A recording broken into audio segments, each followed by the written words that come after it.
Então é esse, galera. Beleza? Vamos para mais uma aula de física.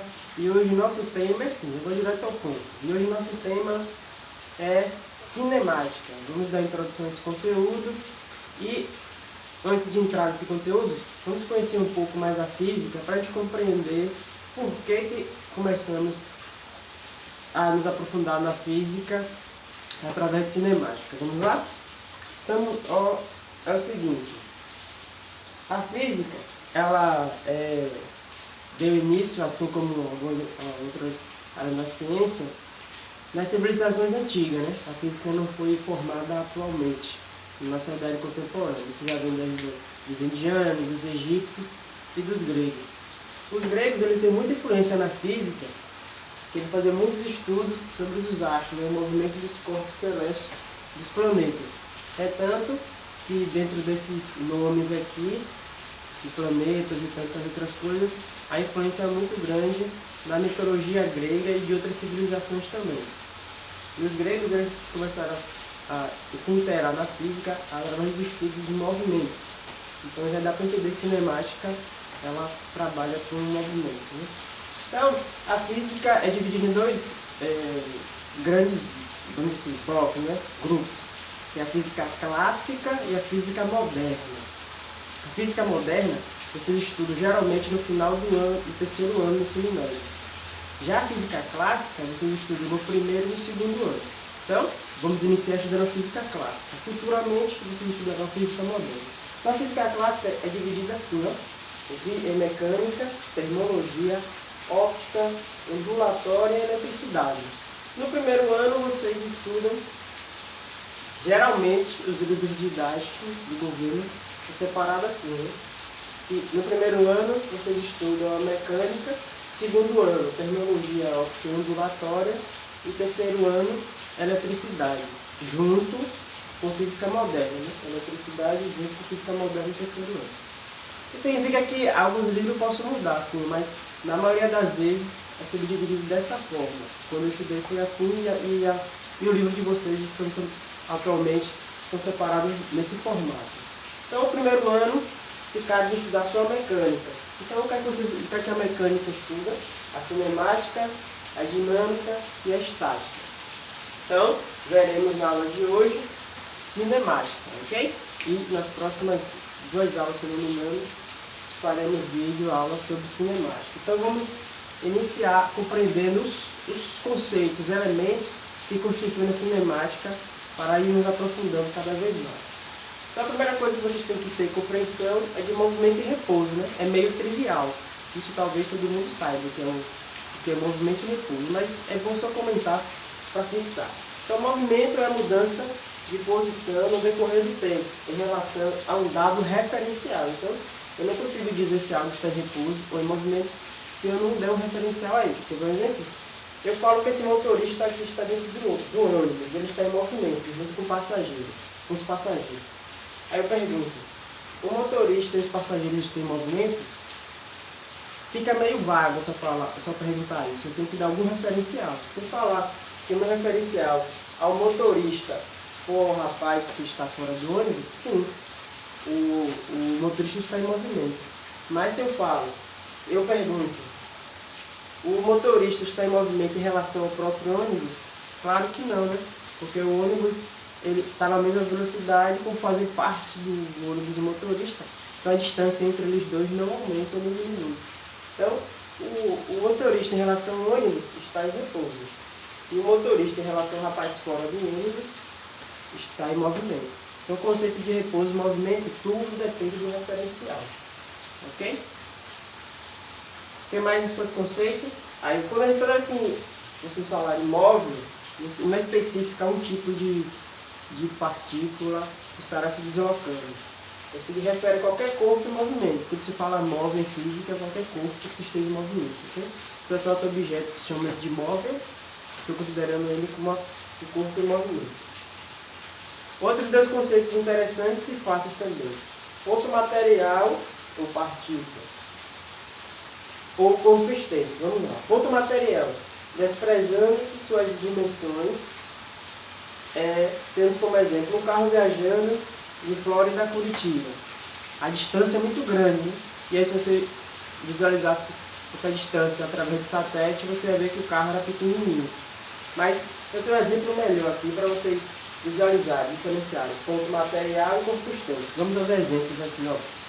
Aqui eu tenho um avião no aeroporto, as pessoas estão desembarcando. E observe que o avião aqui em relação às pessoas, tá, obviamente é muito grande, né? Então, quando você consegue ver perfeitamente toda a composição do corpo, a gente fala que ele é um ponto material. O avião, nesse momento aí, ele é um ponto material. Por quê? Ou, perdão, ele é um corpo extenso. Porque, considerando suas dimensões, você observa que em relação às pessoas, o avião, você percebe que o avião de fato é grande. A gente fala que é corpo extenso, perdão. Quando ele está aqui, a gente considera ele como corpo extenso. Você consegue diferenciar as dimensões. Agora, quando você vê aí nessa distância, aí sim é um ponto material. Você não consegue dimensionar de fato se aquele avião é grande ou pequeno. Em relação ao céu, você vê o avião pequenininho, né? Aí é um ponto material. Mas quando você vê o avião no aeroporto, aí ele é um corpo extenso. Corpo extenso e ponto material. Outro exemplo de ponto material. Aqui agora, você só vê o rastro, não sei se você não está conseguindo enxergar daí. Mas você só vê o rastro que o avião provoca aqui, né, por questões da atmosfera. Mas você não está enxergando o avião. Então a gente considera isso como um ponto material. Ok? E outro conceito é trajetória, né?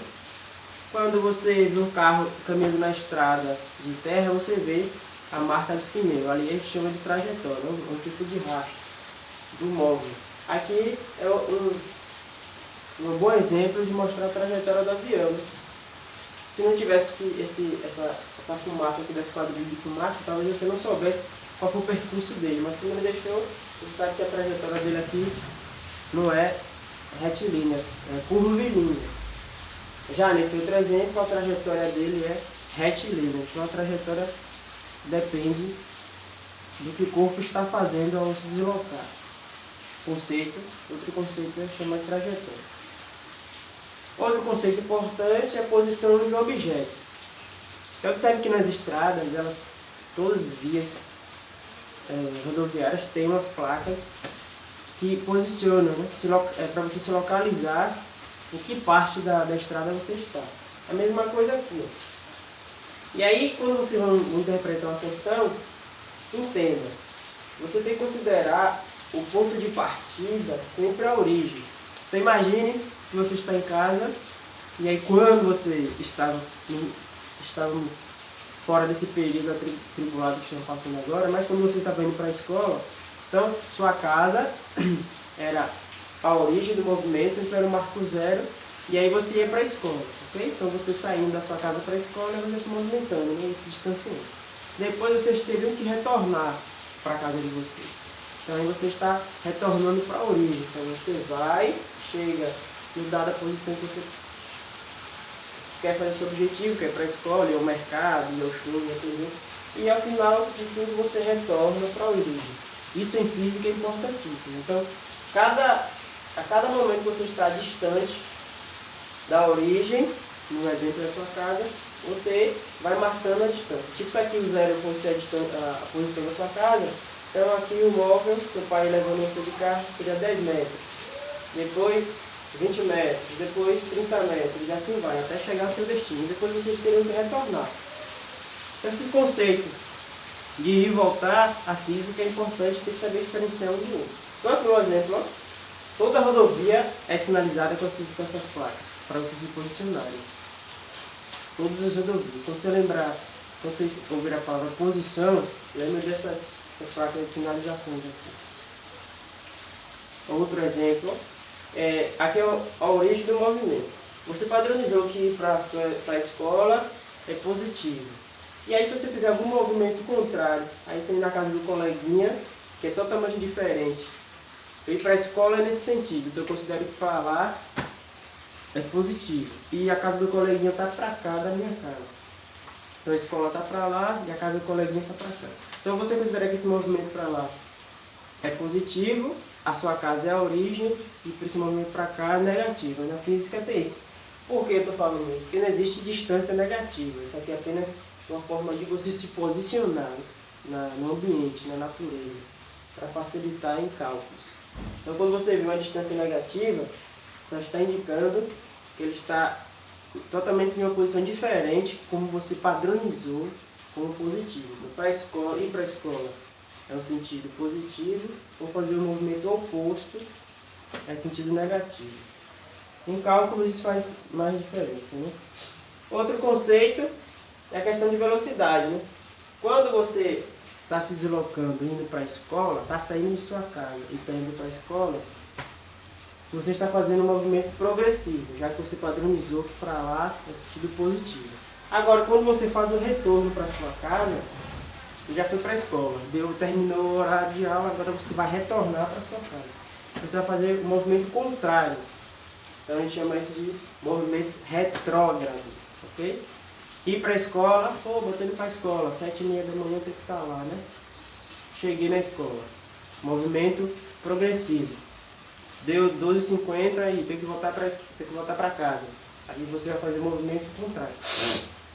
Retrógrado, ok?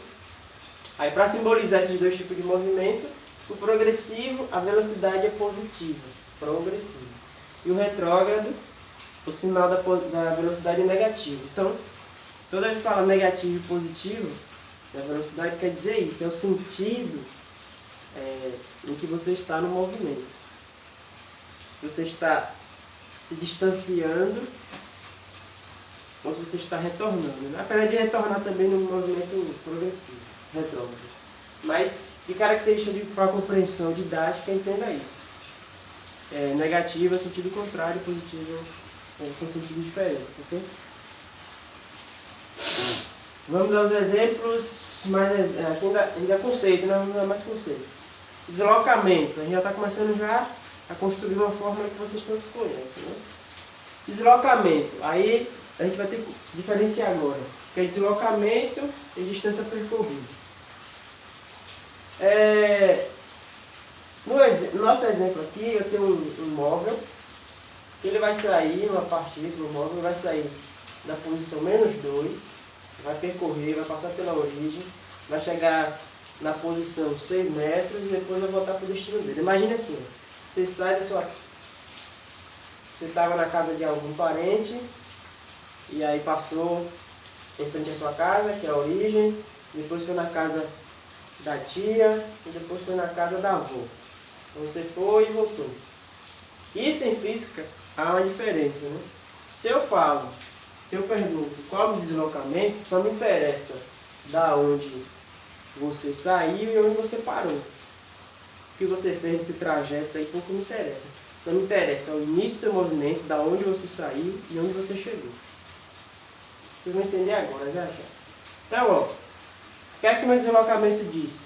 ΔS vai ser simbolizado no deslocamento como S.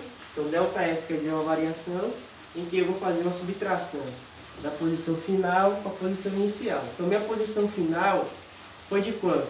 Eu cheguei, na posição final foi 3 metros. Não me interessa o que eu fiz, eu sei que eu parei, eu fiz todo o meu trajeto e parei na posição 3 metros. Então você bota 3 menos, porque é uma variação, toda variação é uma forma de subtração, então menos a posição inicial. Eu iniciei meu movimento em -2 metros. Na posição, né? Claro. E aí você pode jogar os sinais, menos vezes menos dá mais, então significa que de 2 até -2 até 3 tem 5. Isso é óbvio, não é só vocês contarem aqui, ó. Vou contar aqui para vocês perceberem. Que ou você faz o cálculo ou você contaria aqui, ó. 1, 2, 3, 4, 5. Então 5 metros. Então esse foi meu deslocamento. Mas foi isso realmente que eu percorri? E de fato eu caminhei? Não. Aí a gente chama isso de distância percorrida. É o que de fato você fez durante todo o trajeto. Isso interessa onde você passou, onde você pulou, o que você fez, enfim. A distância percorrida é mais detalhista. Então, você foi, saiu daqui, foi nessa primeira situação, aí eu fiz parte a parte. Ó. De -2 até a origem são 2 metros. Pois da origem até chegar nessa posição J foram 6 metros. E esse retorno daqui para cá foram mais 3 metros. Saindo da posição 6 para a posição 3. Mais 3 metros. Então, o total, minha distância percorrida foi de 11 metros. De fato, eu caminhei 11 metros. Mas quando se fala em deslocamento, que a gente utiliza essa forma, isso aí me interessa o início e o fim, foram de 5 metros.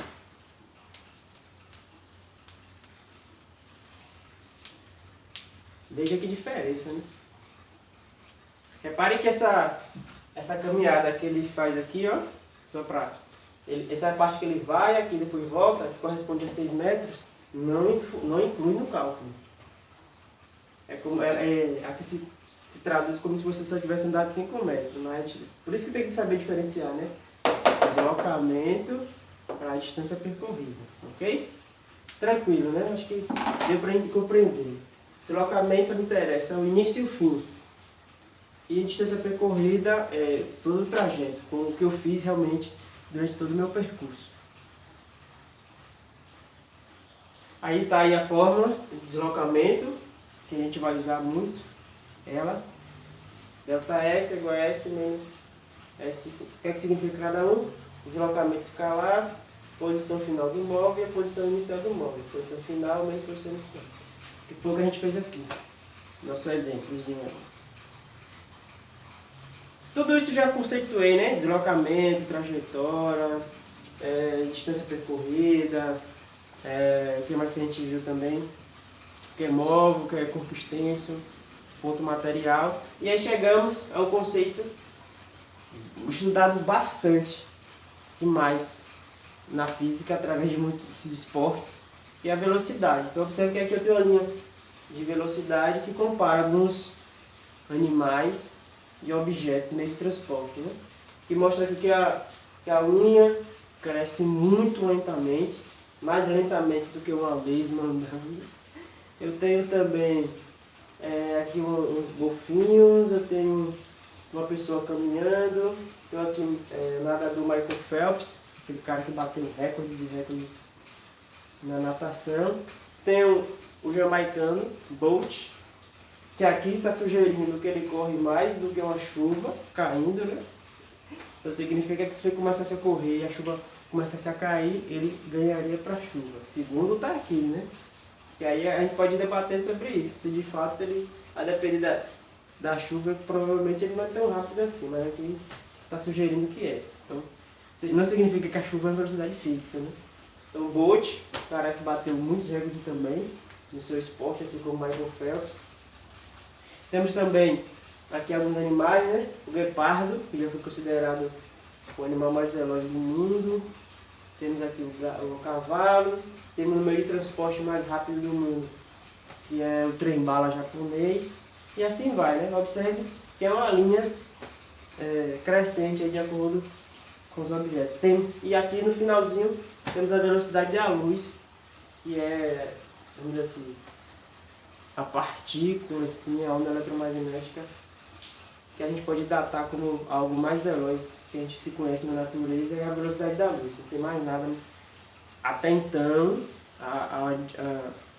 não é um consenso nisso, que é o que o homem consegue visualizar mais rápido na natureza, é a velocidade da luz. Mas não é fixo. Para alguns, acham que tem sim.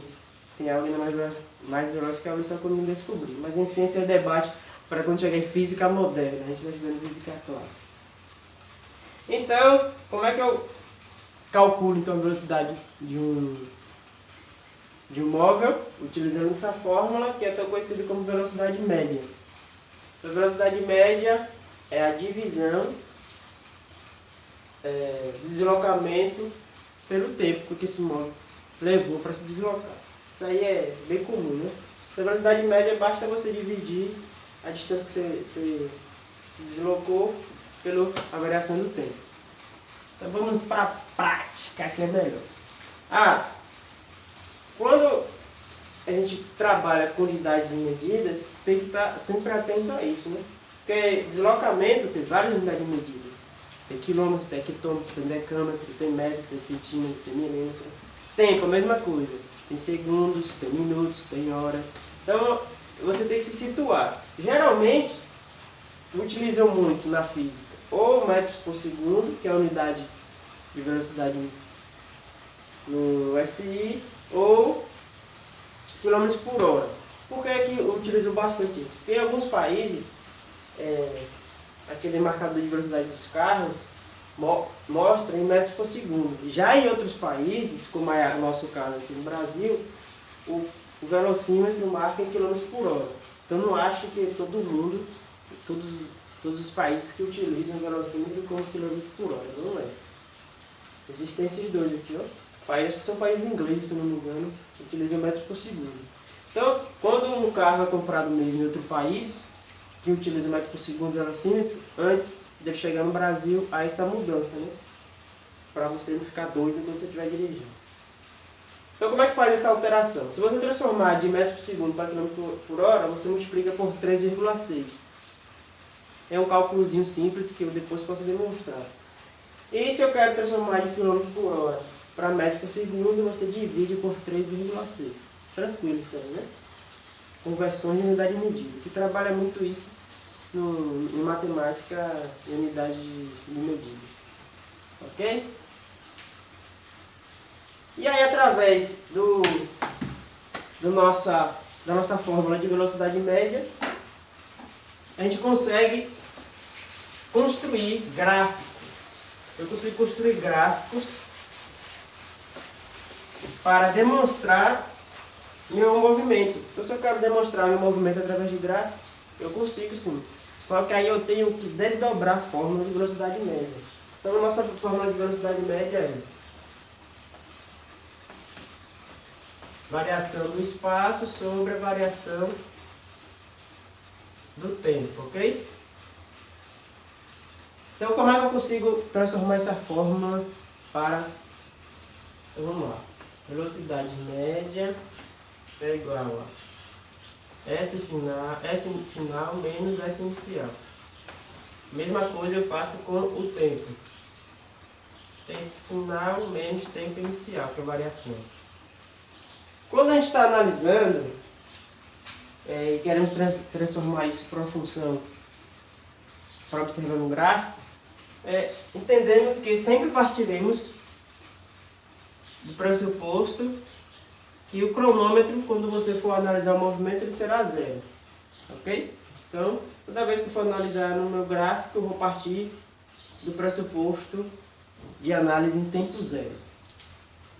E já que a velocidade ela vai ser visualizada de acordo com cada posição, então a gente não considera como velocidade média, simplesmente como velocidade. Então a gente vai tirar esse Mzinho aqui e vamos deixar a fórmula mais arrumadinha em cima. V é igual a S menos SO sobre T. E aí, através disso, eu consigo fazer o seguinte, ó. Vamos fazer as proporções aqui, ó. V vezes T e 1 vezes a variação do espaço. Então, 1 vezes S dá S, menos 1 vezes S inicial, da S inicial, igual a V multiplicado por T. Pronto. Como eu quero transformar em função, eu tenho que deixar apenas uma variável. Então, eu vou mudar de membro aqui esse S inicial. Então, minha fórmula fica assim, S é igual a SO, estava negativo, passou, ficou positivo, mais VT. Pronto. Eu consigo traduzir minha fórmula de velocidade média para uma função horária, que a gente chama de função horária do espaço. E através disso aqui, eu jogo isso no gráfico, que eu posso visualizar várias coisas no gráfico. Me ajuda bastante a interpretar situações utilizando gráficos, ao invés de só o fórmula, né? Então, é daqui que essa fórmula surge, ó. É daqui. Então, se você esquecer, basta fazer esse passo a passo e reconstruir a fórmula. Qual é o nome dessa fórmula? Alguns gostam de chamar ela fórmula de sorvete. Sorvete. Então, toda vez que eu falar assim, use a fórmula de sorvete, estou sugerindo que é essa função horária do espaço. E essa função horária do espaço quer dizer o quê, pessoal? que o meu carro ele sempre tem a velocidade constante.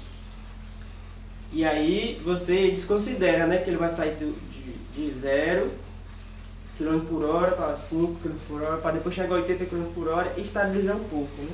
Para quem gosta de andar 80 como eu, e outros gostam de andar 100 km por hora. Então observe um exemplo aqui, que a pessoa já vai analisar o movimento, ela já a 100 km por hora. Já vai estar em alta velocidade na estrada, né? Porque dentro da cidade você obviamente tem que quebrar a mão e tal. Então essas coisas não interessam. Aí foi isso que a gente tem que conceituar, né?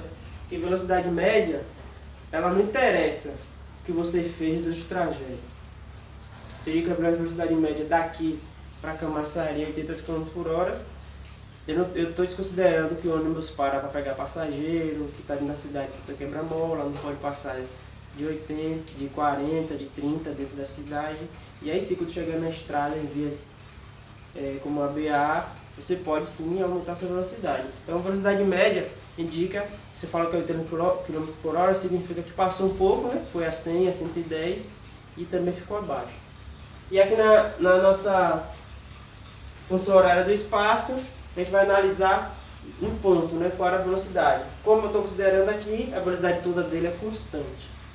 Então aqui, ó, no início do movimento estava 100 km por hora, 1 segundo depois 100 km por hora, 2 segundos depois 100 km por hora, 3 segundos depois 100 km. E daqui a 20 segundos, como é que ele vai estar movendo? 100 km por hora, e daqui a 2 dias 100 km por hora. Então é isso que a nossa função aqui faz. Ela deixa o móvel com a mesma velocidade em todo o trajeto. Todo o trajeto. Se eu for analisar aqui infinitamente, ele sempre vai estar a 100 km por hora. Na prática isso é bem difícil, né? Ou impossível. Mas em curtos espaços eu consigo ter sim velocidade constante, tipo um avião, um trem-bala, um trem, o trem que a gente vê aqui, né?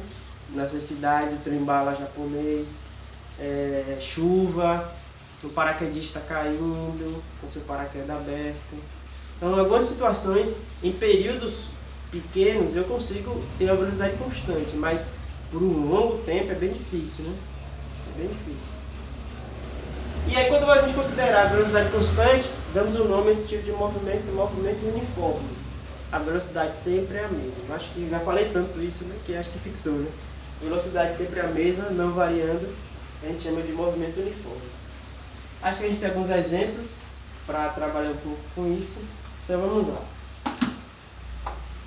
Já viram aqui como eu consigo transformar minha fórmula de sorvete. Vamos para os exemplos. Aí eu tenho uma tabela demonstrando o movimento de um corpo, de um móvel. E aí observe, ó, no tempo inicial ele estava na posição 25 metros. Ele passou um segundo, 21, depois mais um segundo.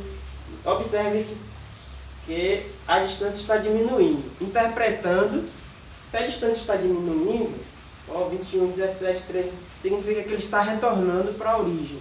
Ou ele vai parar na origem, como a gente está analisando uma situação a considerar seja infinita, então ele vai passar pela origem e vai seguir o trajeto para outro lugar, né? Mas observe que ele está indo para a origem para depois ir para o sentido negativo naquele posicionamento que a gente viu no estudo de posição. Então significa o que aqui? Que a nossa velocidade ela é progressiva ou retrógrada. É isso que vamos analisar. Quando a gente faz utilizando a fórmula do sorvete, é importante você saber diferenciar se o meu movimento é progressivo ou retrógrado. A gente vai ver isso nesses exemplos. Então, por aqui você está dando a observar que o nosso objeto ele está retornando, irá passar pela origem ou irá parar na origem. Então, vamos realmente um exemplo aqui possamos calcular. O espaço de um ponto em movimento uniforme variando o tempo conforme a tabela. Tá aí, né? A mesma tabela que a gente viu lá. Aquela tabelinha dos 25, 21. Aí vem a pergunta. A função horária deste movimento é? Então a gente vai construir a função horária. Vamos tirar todas essas informações aqui e transformar em algo mais simples, que está em uma função. S igual a SO mais velocidade vezes 3. Então, qual a característica? Toda vez que você for construir, transformar, pegar umas informações, ou de uma tabela ou de um gráfico, para transformar na função, entenda que você vai ter que só determinar minha posição inicial e eu tenho que informar a minha velocidade. Só essas duas coisas aqui é que eu tenho que informar na minha função. A minha posição final e meu tempo, isso aqui, elas vão ficar sempre sendo variáveis mesmo. Mas esses dois aqui eu tenho que determinar. Então, minha posição inicial é fácil, né? Quando o tempo era 0, para o valor 25. Então aqui eu já sei que aqui é 25. E qual é a minha velocidade? É bem fácil também. É só você ver de quanto em quanto é que há a distância aqui, ó, a variação de mudança para cada tempo. Não entendi, professor? Simples. De 25 para 21 é quanto? Ou de 21 para 25? Mas de 25 para 21, qual a distância aqui? Qual a diferença, melhor dizendo? 21 menos 25, 4, né? Beleza. E de 17 para 21? 4 também. E de 13 para 17? 4 também. E de 9 para 13? 4 também. E de 5 para 9? 9, mesma coisa. Então isso daqui é o que a gente falou lá da velocidade constante. Isso é a característica de velocidade. Você está dividindo a variação do espaço pela variação do tempo. Você está fazendo aquela forma de velocidade mentalmente. Mas bora fazer aqui um cálculo, né? Então velocidade é igual. Aí eu vou pegar de um ponto a ponto. Eu vou pegar a final menos a inicial. Então a final seria 21 menos 25. Sobre a final 1 menos 0.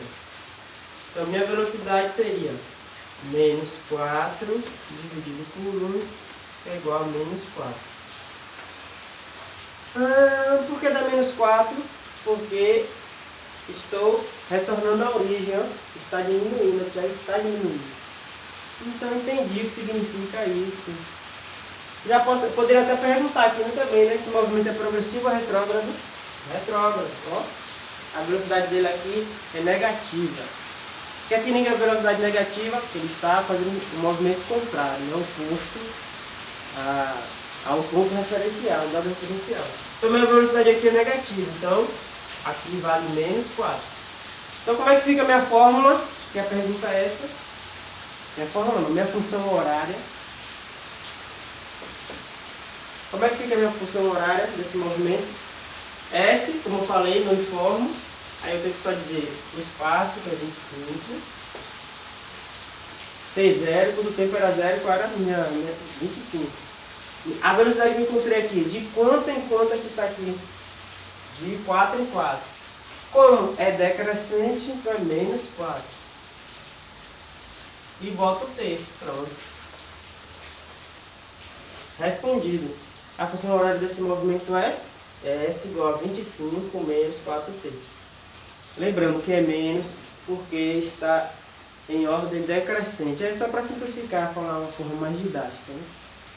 Se está decrescente meu espaço aqui, é porque minha velocidade é negativa. O movimento é retrógrado. Essa foi fácil, né? Então, para mais uma. Determine a mesma coisa, determine a função horária desse movimento. Agora tem quantidade de dados menores, né? Só tem o espaço inicial, espaço final, tempo inicial e tempo final. Fácil, fácil também. Copiou aí o exemplo? Vamos para isso daí agora.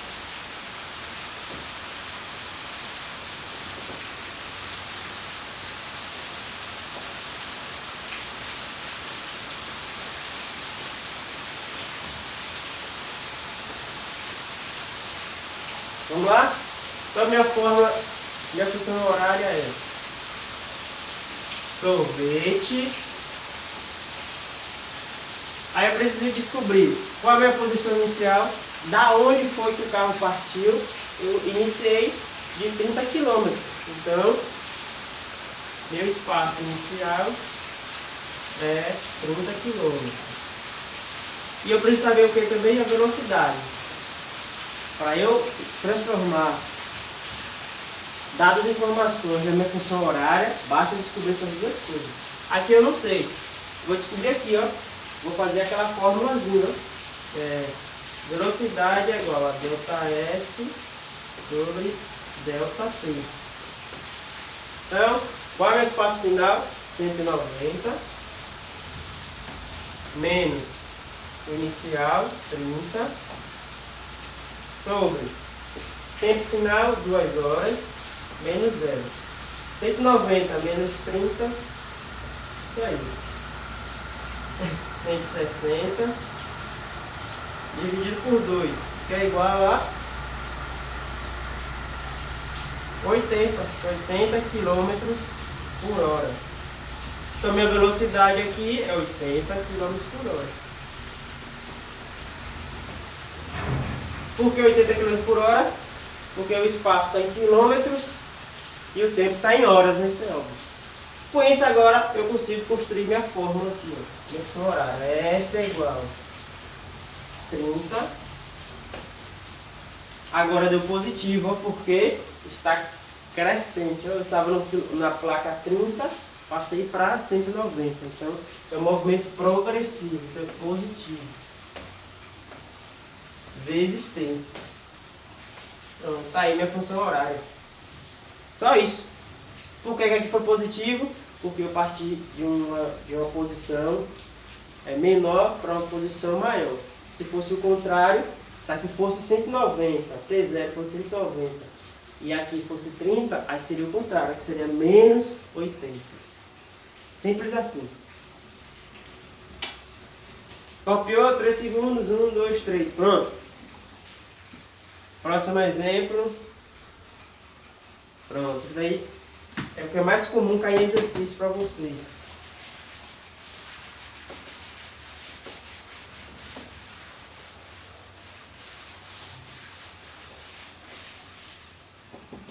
Aí aqui eu tenho uma função horária que está simbolizando o espaço com x, tranquilo, pode ser qualquer variável. Então vamos lá, menos 100 mais 25t. Então essa é a minha fórmula do sorvete, já está substituído. Aí agora ele quer que você retire as informações. Ele quer, ó, qual é o espaço no instante 8 segundos. Então, depois de 8 segundos, em que posição, qual placa da estrada ele vai estar, qual quilometragem da estrada ele estará, de distância, de localização, de posicionamento.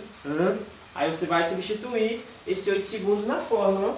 Então, letra A, x é igual a menos 100 mais 25 vezes, meu tempo agora é quanto? Eu vou analisar para 8 segundos. Então, você substituir aqui por, certo? Por 8. Aí você vai fazer o quê? X é igual a menos 100 mais 25 vezes 8, isso aí, 200.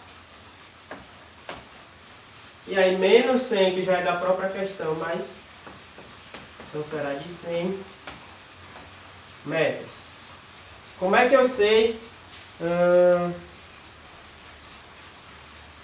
Provavelmente era para estar dizendo que era no SI, né? Se não está dizendo, a gente vai considerar. O que é metros? Então, a posição aqui final, depois de 8 segundos, 100 metros. Ok? Deixa eu ver se dá para fazer nesse espaço aí, a letra B aqui. O instante quando o móvel passa na origem das posições.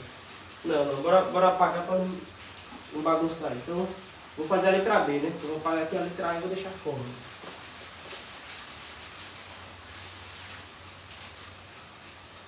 Então, letra B. Ele quer saber agora quanto tempo que ele vai demorar para passar na origem do móvel do espaço, da posição, né?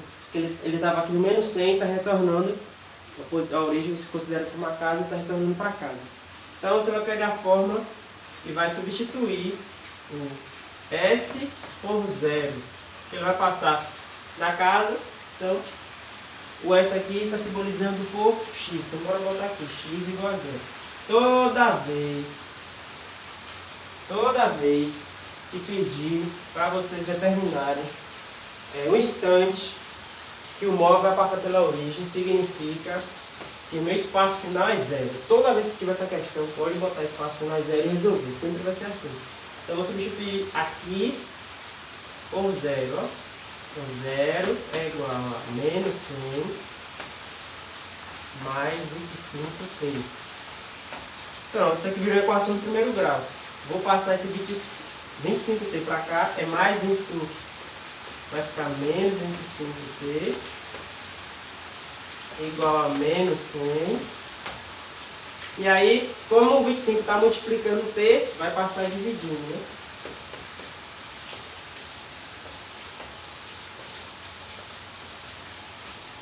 E aí, em divisão, você faz jogo de sinais. Menos vezes menos dá mais. E 100 dividido por 25, 4. 4 segundos. Pronto. Essa é a resposta aí da letra B. Então vamos para a última. Fácil, né? Vamos para a última? Vamos. Que é a letra C, se não me engano. E o nosso último exemplo, isso é a letra C.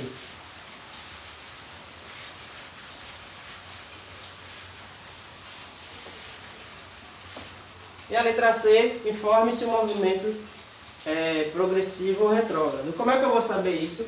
Você vai analisar o valor da velocidade, o sinal, melhor dizendo, da velocidade. Então, qual é a minha velocidade comparando com a fórmula?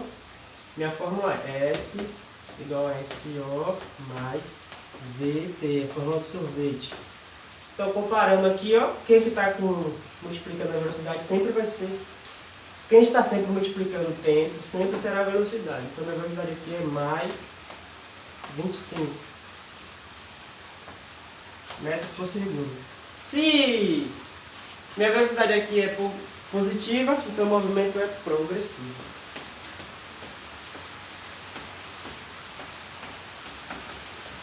E o movimento é progressivo. Beleza? Tranquilo. Então, era só até aí nossa aula de hoje.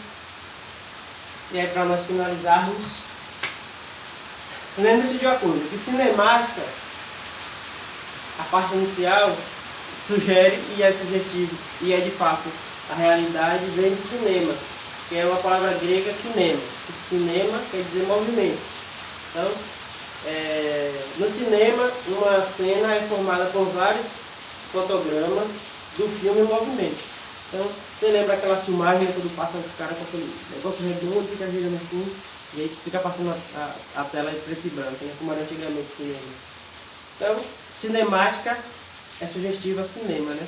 É uma conexão porque uma palavra vem da outra, ok? Então, tocando no nome cinema, a gente não pode ter indo para cinema, mas depois de fazer um estudo, chegando no final de semana, depois de resolver todos os exercícios, tirar um tempo para descansar e assistir um bom filme. Fui!